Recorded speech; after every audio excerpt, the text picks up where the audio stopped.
I stood in the mirror holding two dresses in my hands. On the left, I had a colorful above-the-knee dress with spaghetti straps and cutouts on either side under the bust, very reminiscent of Jennifer Garner's dress in 13 Going on 30.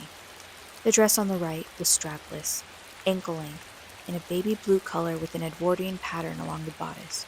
This one had elegance like Anne Hathaway's ball gown in the first Princess Diaries movie. Though these dresses were stylish in their own way, they gave off an early 2000s vibe. The problem was, I just couldn't decide which one to wear to my work gala. It was Y2K themed, which was very different than my regular attire. You see, I worked in a corporate sector of one of the top 5 biggest banks in the world. Our building had over 1,000 employees. Being the head of the recruitment department, it was always stressful. If I wasn't managing a team of talent acquisition specialists, I was running reports, attending board meetings, and listening to the bitching and complaining of my colleagues. The only time I could really get away from it all was disappearing 3 times a day for a smoke break. Who knew that just a puff of dangerous chemicals into the body would bring such ease? But it did. Those 10-minute breaks brought down my headaches from a 10 to a 3. Whoever found tobacco had my respect. Now, if it wasn't the daily drama, there was one thing employees, especially those making big bucks, would flaunt. It's their clothing and accessories. Women would walk in their Louis Vuittons or Jimmy shoes, holding their Givenchy oversized purses, wearing Chanel tweed suits, flipping their $500 haircuts, and showing no emotion on their Botox-injected faces. The men were just as fashion-forward.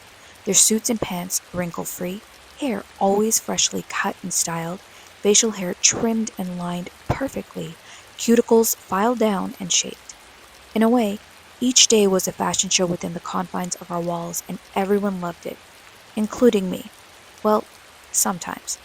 I'll admit, I never splurged on just designer things.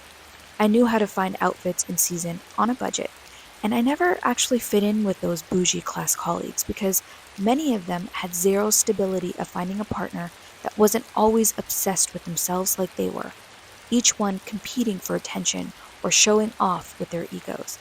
I mean, I'm sure rich people with class and down-to-earth nature existed. It just wasn't at the company I worked for. AJ, I said as I turned away from the mirror to face the door of our bedroom. Yes, sweetie, AJ replied as he walked in. Which one should I wear tonight? I said with uncertainty. That's easy, he smiled. The shorter one. It's fun and colorful, and you've got killer legs, so show it off. The formal one screams I work for a snotty business, and if I didn't know you and was walking by you on the street, I wouldn't even take a second look, AJ laughed. Ah, I said, as I walked closer to him and gave him a smooch on the lips. I shall be the fun Rory tonight. Are you sure you don't want to join me as my arm candy? I would, but I have my big gig tonight at Indigo Rhythm Lounge, he said. The team counts on me, and I've been rehearsing for months now. AJ was a backup dancer at a nightclub and has performed with a lot of Canadian celebrities like Shania Twain, Justin Bieber, including Toronto's own Drake and The Weeknd. How it worked was when singers wouldn't be able to fly out their dancers to a smaller event, they would contact an agency to gather their talent to perform with the artist. The choreographer would send the routine to the agency, and the dancers had to learn it to a T. Sometimes the artist would do a run-through before the performance, but most times it would go straight to stage. It was important the dancers nail the choreo with 0 mistakes, otherwise that would cost the agency future bookings, and that dancer might lose their contract. Every time, AJ was under a lot of stress, and I could feel it, but he would play it super cool. He put himself through all this pressure to one day be those dancers that go on world tours with popular musicians. Of course, I said. Who's the lucky artist to take the stage with my man tonight? I winked. It's Nelly Furtado, he said blushingly. Oh, I replied. Seems like you have a crush with the I'm Like a Bird singer. Hey, that's a nostalgic song, AJ said, but have you seen her in her promiscuous era? She was a man-eater and collabed with Timbaland and Timberlake. Yes, the early 2000s were fire, and JT was also so fine, I said, biting my lip. If you're trying to make me jealous, it's working, AJ laughed. He pulled me into his arms and kissed me at the top of my head. There was a knock at our apartment door. That must be the food delivery guy, he said. He left the room to answer the door. I changed into my short dress and was fixing up my makeup when I heard AJ's voice trail into the room. Baby, would you like a slice of pizza? I'm okay, I said. You sure? He replied. It's from Descendants. It's Chicago-style deep dish pizza. I know it's your favorite. I put my earrings on and grabbed my clutch purse and walked into the kitchen. I would, I said, but then I'll be too full to eat anything at the event. I got a notification that the Uber had pulled in. My ride is waiting outside, I said. Have a wonderful performance with your girl Melly. Just no extra services, if you know what I mean, I taunted. I'll see you when I get back. I kissed AJ on the cheek and left the apartment. It was drizzling outside as I used my hand over my head to protect my hair from getting wet and frizzing out. It was a 4-minute drive to Metro Toronto Convention Center. I thanked the driver and got out of the car. As I walked into the building, I could see signs displayed for a Banks Gala and followed them to the main entrance of the venue. Right away, I could see people I recognized from work. Everyone had a glass of vodka or rum on the rocks in their hands. Corporate jobs were tough. No wonder why a lot of my colleagues took up drinking. A waiter saw me and offered me a glass of champagne, which I happily accepted. I mingled a bit with coworkers from other departments and helped myself with the various refreshments that were brought around. I received a text on my phone from one of my team members who told me to head to table 5 where they were seated. The table had a stack of empty glasses lined up next to each other. I could hear one of the junior marketers telling the waiter, "Keep 'em coming." Liam was always one of my team members that seemed to always drink more than he could handle, though people seemed to like him when he was inebriated than sober because he was more relaxed and just an overall fun guy. On our normal day at work, though, Liam was serious and an introvert. Alcohol seemed to be the thing that would loosen him up. My phone buzzed on the table. I looked at it. It was a text from AJ. "Guess who I'm with," he wrote, with an emoji smiley face with hard eyes. Attached was a picture of him with Nelly Furtado. She was wearing a blue peacock printed satin dress, her hair was parted with beach waves, she was wearing extra-large gold hoop earrings, her royal blue stiletto suede booties were gorgeous. "Will you be going home with her tonight, or will I catch you at our place?" I joked. Asia replied with a winky face, "I'll see you at home." I stayed and listened to the redundant speeches and watched some plaques given away to those who sponsored the event. The proceeds would be going to a few charities we supported annually. A raffle prize of a Bahamas cruise for 2 was up for grabs, but would be drawn closer to midnight. I was planning to sneak out before then. Not even half an hour later, the servers brought our plated dinners for our mains to the table. I had the maple glazed salmon with the mash and carrot and broccoli medley. Most of my team members were on their phones as they ate their dinners. Liam, on the other hand, was swaying back and forth in his chair. I was afraid he would drop his head onto his steak. I interrupted Amy from her Instagram scrolling and asked her to help her friend out as they both lived in the same building, possibly just calling him a cab if Amy wanted to stay longer, which she happily did, but then ended up leaving with him. I silently took a few more bites of salmon when the MC Gordon, also the CFO, announced that the dance floor was open. While people got up from their seats to the beats of the LFO Summertime song, I ordered an Uber and walked out of the venue and waited outside for my ride. I jumped into the Uber around 11:30 p.m. and we hit a traffic jam. What should have been a 4-minute ride turned into 20 minutes. By the time I hit my apartment door, I was practically kicking off my heels before even unlocking the door. When I got inside, I dropped my keys on the kitchen counter and stripped down. I then went straight into the shower. I had to get the makeup and sweaty feeling off of me. With the towel wrapped around my body, I got out of the bathtub. I grabbed the toothbrush from the drawer and began the nightly routine. The distant buzzing of my phone on the kitchen island persisted, but I chose to ignore it. This was my pre-bed tranquility, and any work-related calls or messages or potential drama could wait until tomorrow. I squeezed the face cream out of its tube and massaged it onto my skin. I walked into the kitchen and picked up my phone. There were 2 messages. One was from Amy saying her and Liam reached their building safe, though Liam did vomit onto the pavement after they had left the Uber. AJ was the second. He was still hanging in tight before he'd graced the stage. Apparently, the crowd was also getting super pumped. And then he casually told me to not bother staying up as he might roll in as late as 3 a.m. Classic AJ, keeping it fashionably late, but I trusted him. It was all part of the job, and if I didn't try now, how would I be able to cope when he went out on tour with really famous artists? As soon as my head hit the pillow, I fell asleep. I slightly woke up to a kiss on my cheek. As I cracked open my eye to see the time on the side table, it read 3:45. "Hey," whispered AJ. "Didn't know I'd wake you up." He apologized and said he was going to take a quick shower and come straight to bed. I closed my eyes and didn't open them back up until the morning sun broke through the blinds and gently nudged me awake. I glanced over at AJ, who was still sound asleep. He had dance rehearsals late afternoon. After the night he deserved to rest. I made myself a cup of coffee and walked to my computer to check my emails. I had at least 20 emails, and it was only 6:30 in the morning. I wasn't going to work today because I decided to take my loo day from the weekend I had to work a few weeks ago. I scrolled through Instagram and saw that Nelly Furtado posted a video from last night's performance. She was fire, and AJ was bringing that same energy to the stage. There was a knock at the door. I put down my phone and took a large gulp of coffee before walking to the door and looking through the peephole.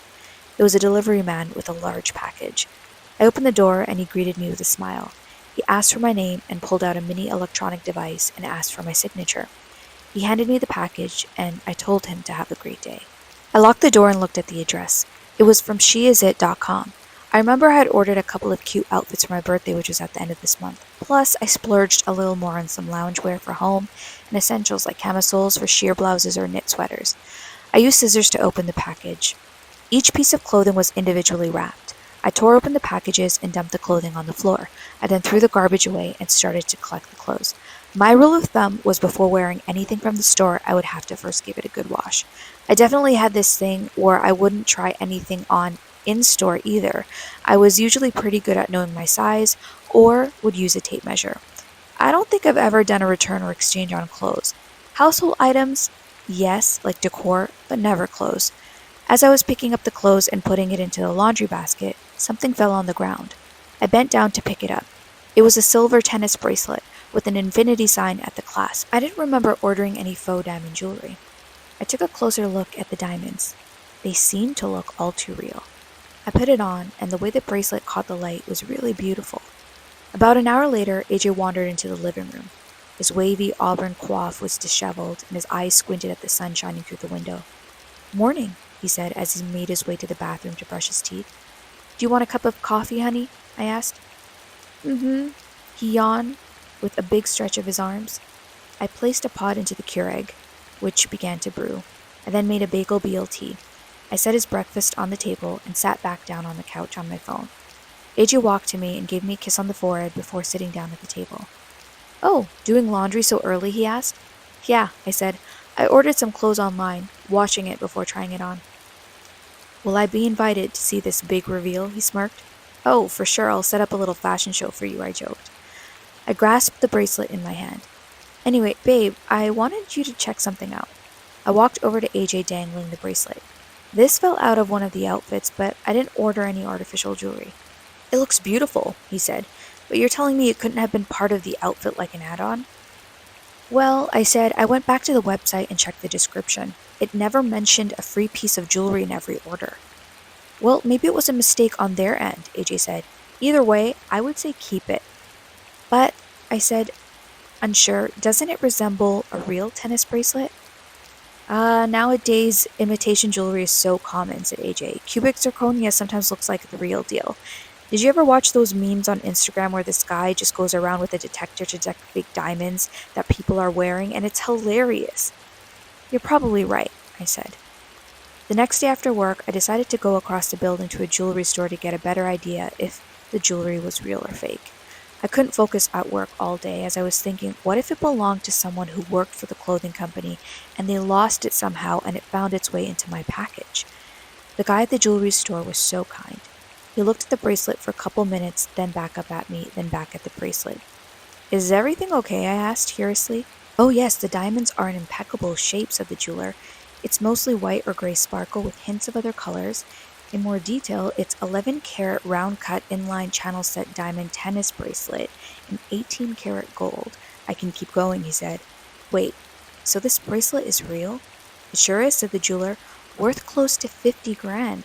So if you have a doubt in your mind that that special someone got you something less than exquisite, you best start believing that they love you." I didn't stop to explain my situation. I just thanked the jeweler and took the bracelet. I left the store with anxiety. My doubts were reassured. Whoever lost their bracelet must be panicking. Though, if they were rich, it's a possibility they just went out and got a new one. But ethically, working in a bank and all, being truthful is important because there are chances one might get caught, and I believe in karma as well. I wouldn't want myself to experience such distress either if I was on the other end of things. That night, I didn't mention to AJ about my stopover at the jewelry store. I had to do more digging. The following day, while at work, I called the company's customer service line. A representative who clearly seemed to hate their job picked up. "Hello, thanks for calling She Is It. How can I assist you today?" I told her about my order and that I had received an item I did not order. Before I could tell her what the situation was, she told me she would forward me to the department that deals with orders and refunds. I waited online for 30 minutes with annoying music playing in the background. I had 10 minutes before a board meeting. The music suddenly stopped, and it seemed like someone was breathing on the other end of the phone. But then the call was dropped. "Shit," I said in frustration. I was not going to go through that all over again. I would try after work.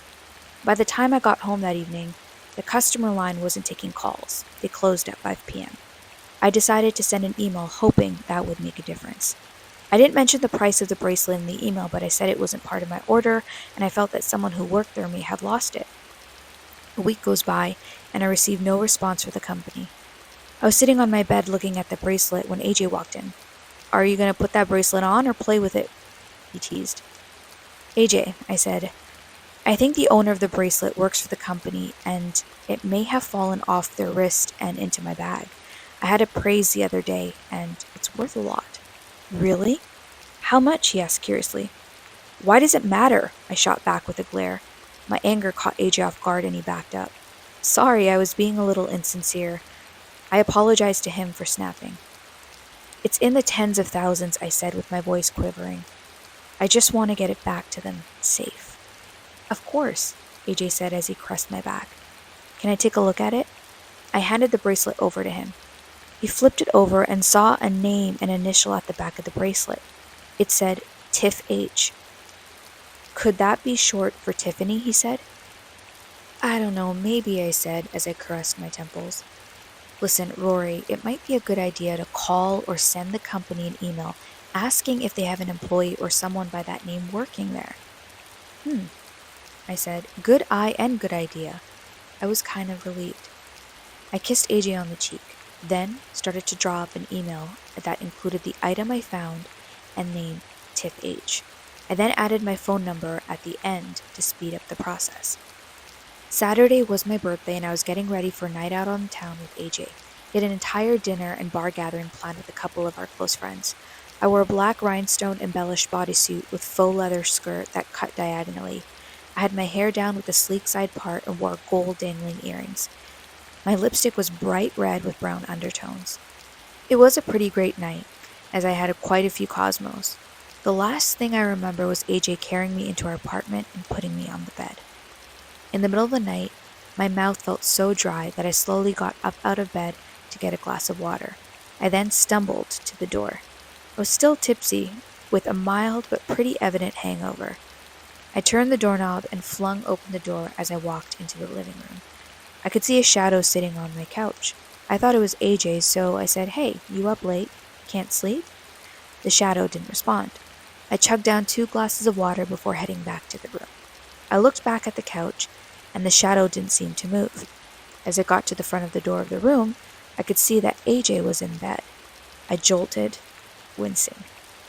Any drunkenness that I had in my body disappeared. I had that adrenaline rush. If AJ was asleep here, then what the hell was on our couch? I shook AJ awake and told him to grab the crowbar from under the bed because he was that guy who watched too many slasher films to not have something to protect his loved ones. I convinced him that someone was in our living room on the couch.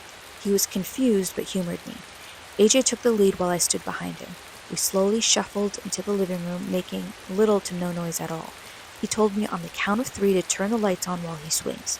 I followed his signal, and when our eyes both adjusted to the bright light and gaze struck the couch, there was nothing there.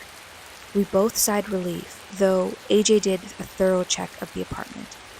He looked at me with tired eyes and said, "Babe, I'm glad to be your knight in shining armor, and it's safe to say there is nothing here." "I'm sorry," I said.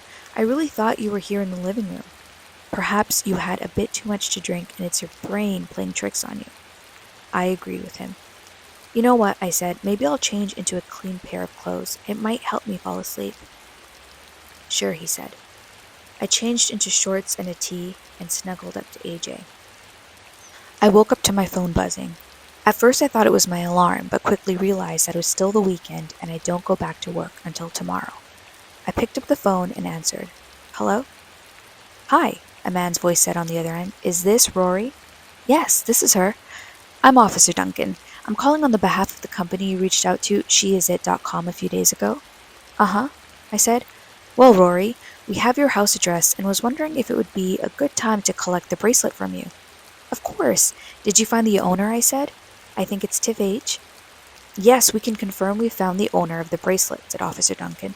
Perhaps we can discuss it a bit more this afternoon? I agreed and hung up the phone. AJ, who somewhat heard the conversation, said, Looks like the bracelet is on its way back home. Around 3 p.m., I buzzed the officers in. It was a couple minutes until I heard the knock at the front door. AJ was brewing some coffee for them. Good afternoon, Officer Duncan said. This is my partner Jackson. May we come in? Sure, I smiled. They walked in and took a seat on the couch. Let me grab the bracelet for you, I said. Meanwhile, AJ carried the 2 cups of coffee to the living room and handed one each to the officers. Oh, thank you, said Duncan. I bought the bracelet in a Ziploc bag and handed it to Duncan. So, I said, I presume you came over since it's a high-value item? Yes and no, said Duncan. We actually took an overnight plane from California to pick it up. I bet, I said, the owner may be relieved to be getting her bracelet back. Duncan had a grim look on his face. Rory, the bracelet won't be going back to the owner. It's evidence, said Officer Jackson. I looked back at AJ, who was just as confused. Let me explain, said Duncan. The name Tiff H is short for Tiffany Hartley. She was a partner at She Is It and ran the marketing department. Her boyfriend worked in the merchandising side and managed the packaging of items. It's alleged that Tiffany's boyfriend was cheating on her with her cousin. Through the grapevine, Tiffany came to know, and she needed to prove the truth before ending the relationship. So she one day decided to make plans with her boyfriend, who told her he couldn't because he had a business meeting. So, Tiff asked her cousin Cheryl, who also, at the time, claimed to have a full schedule at her salon she owned. It's believed Tiffany put a GPS tracker on her boyfriend's pickup truck and found that it led to a cottage 1 hour from the city. Tiffany drove in her car to that location and found the front door unlocked and walked in. She went to the bedroom, and that's where she found her boyfriend and Cheryl in bed. Now here's where it goes bad, said Duncan. Tiffany went there with rage and all kinds of emotions, and she was also alone. This scenario turned into instant betrayal where her cousin chose love over her family. It's a possibility that as Tiffany was about to leave, she was bludgeoned at the back of her head with a rolling pin. That instantly cracked her skull, and she most likely hemorrhaged to death in minutes. I gasped. I could feel tears trickling down my face. Duncan continued. They took Tiff's body and burned it. They then buried the remains in a nearby wooded area. I put my face into my hands and wept. AJ came around the kitchen counter to the couch and hugged me tight. When I finally was able to compose myself, Duncan spoke. Look, Rory, I'm not happy about being the bearer of bad news, though you are a remarkable person who did the right thing. We're still investigating, but believe Brian and Cheryl tried to mail off evidence like jewelry, including necklaces and bracelets and rings, in hopes to throw us off course and that we would never find Tiffany's body, thinking she eloped somewhere. We are estimating 20 pieces of jewelry she had worn were sent out, equaling the value of $200,000, said Duncan. Only 3 amounting to $80,000 we have found so far, including your bracelet of $50,000, which was the highest amount. There are so many customers and people we can call between that time, and people can deny they received anything at all. So thank you for your honesty, Officer Jackson said. Officer Duncan finished his coffee, and before he left, he said he will keep in contact with me should he need my statements for the court hearings. AJ closed the apartment door and sat next to me on the couch. I had chills through my body. I felt scared and also grossed out. Silence took over the room. I couldn't get it out of my head that I had tried on a dead woman's jewelry. She had already been killed before the jewelry was mailed out. How disgusting were people. They could have fessed up and said they were together, unless there was a motive, I thought. Like Tiffany was wealthy. Maybe Brian was trying to marry her and then file for divorce and get her riches. People were deceitful and do things out of sheer selfishness. It was a tragic end. My mind instantly thought of the previous night where I was duped into thinking AJ was sitting on the couch when I went to get a cool glass of water from the tap. What if it was Tiff? What if it was her way of telling me we were almost there at the end of the mystery, that she may finally rest in peace? A shiver moved up my spine. It will be a while until I let this incident fade from my mind. But all I do know is, if you ever find anything unknown or you didn't order, find out by calling the company before thinking it is a gift. Hey Scary Story fans, I hope you enjoyed this short scary story written and narrated by me. If you have a scary story that's fiction or non-fiction and would like it to be featured in my next video, send it to the email in the description below. In the meantime, sweet dreams and happy screaming!